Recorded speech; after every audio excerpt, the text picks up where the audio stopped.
How's it going, guys? It's Gemini, and today I'm be going over, in my opinion, the best beginner-friendly sports cars. Now, every car on this list is my opinion, and these are just things that I heavily considered before picking up my first sports car. Now, all the cars mentioned are obviously going to be catered towards beginners, so they're going to be relatively cheap, easy to work on and manage, as well as have a good supportive aftermarket. So without further ado, let's get into it. Now, before we get into our number 5 spot, I want to give an honorable mention to the FRS and BRZ. Now, these cars are great beginner cars in the sense that they come with a 6-speed manual, they're rear-wheel drive, and they have low power, so they're relatively easy to control.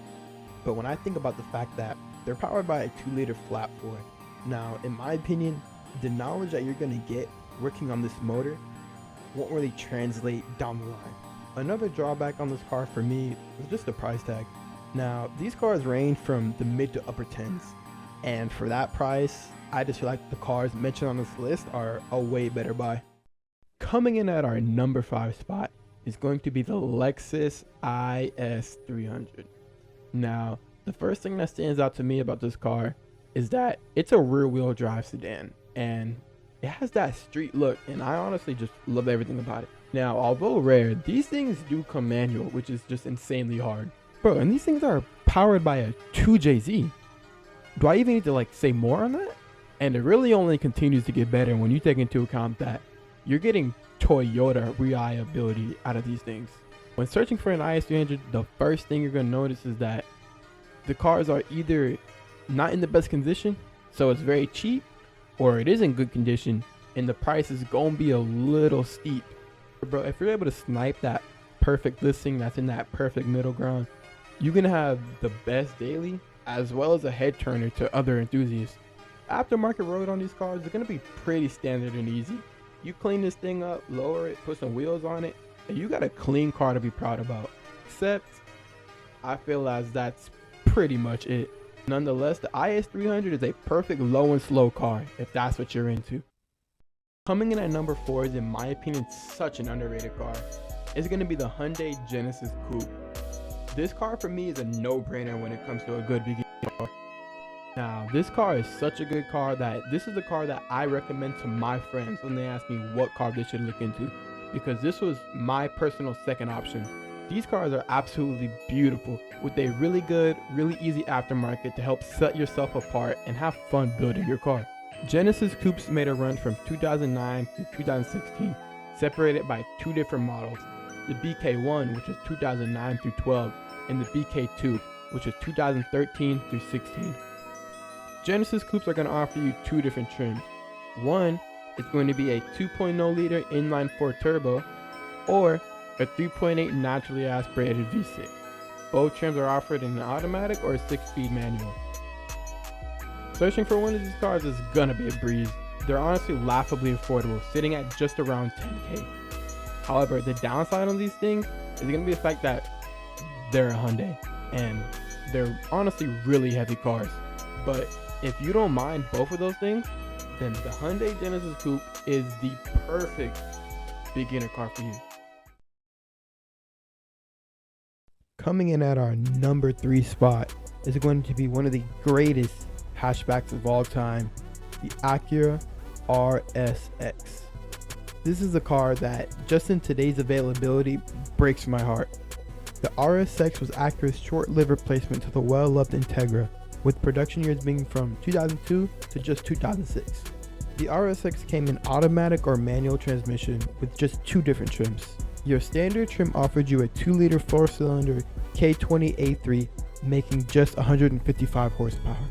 Now, on the other hand, your more sportier trim, the Type S, is going to make just over 200 horsepower out of a K20Z1. Bro, when I think of a street tuner car, I immediately think of the Acura RSX. The only problem you're going to face with these cars is the limited availability. Finding a decent one for a decent price is easier said than done. However, what really stood out from a beginner's perspective was that I was getting a 4-cylinder front-wheel drive Honda. That's the pinnacle of reliability, as well as a bunch of room to make more power and mod this thing out, as well as it being really easy to work on. your insurance is also going to be considerably cheaper. If you look at this thing on paper, front wheel drive, 4-cylinder, 200 horsepower, the Acura RSX is an all around great car for those lucky enough to just find it. At number 2 is a car that will always just seem to be relevant. It's the Nissan 350Z. Ever since its production in 2002 up to 2009, the 350Z was at some point in every man's top 5 of cars that they wanted to own. What makes this car so great, I feel, is just the long history of the Nissan Zs and just how fun the Nissan 350Z is, as well as its continued impact today. It's a 2-seater sports car pushing close to 300 horsepower to the rear wheels. If that doesn't get you excited, I don't think anything ever will. And what makes it even better is that this car is very cheap and attainable.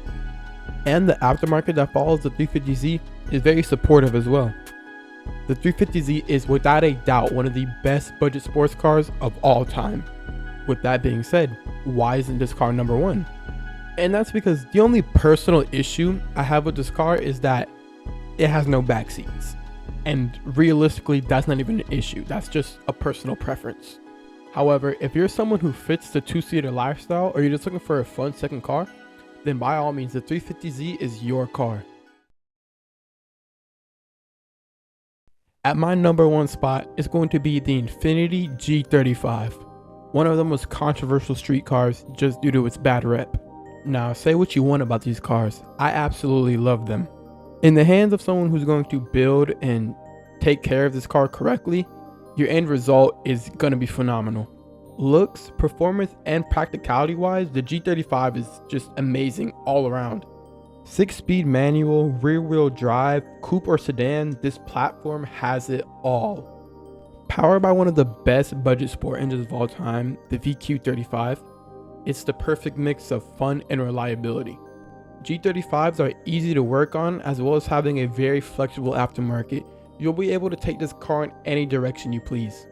I seriously have nothing bad to say about this car at all. The only downside of this car that I can really see is the community that comes along with it.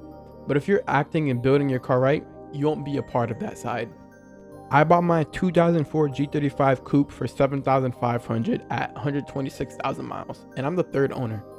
Bought it in early June of this year, and up to this day, I love it. It's pretty much completely stock, and I love everything about it as it is.